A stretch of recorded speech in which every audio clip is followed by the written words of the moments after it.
តែជ្រើទៅហើយណា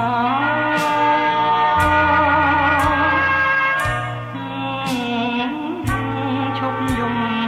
ទៅបើអូនមិនឈប់យំទេប្រយ័ត្នបងយំ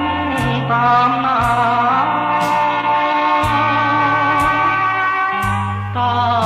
អ្នកណាជួយលួងអ្នកណាហើយចង់ជីវ៉ាជប់យំទៅ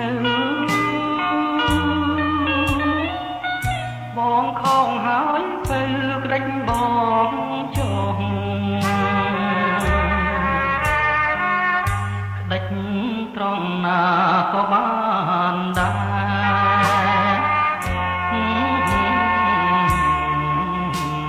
ក្តិចតាមចិត្តតែសូមអូននាងថាណាស់កុំក្តិចជីវិតស្នេហាយើង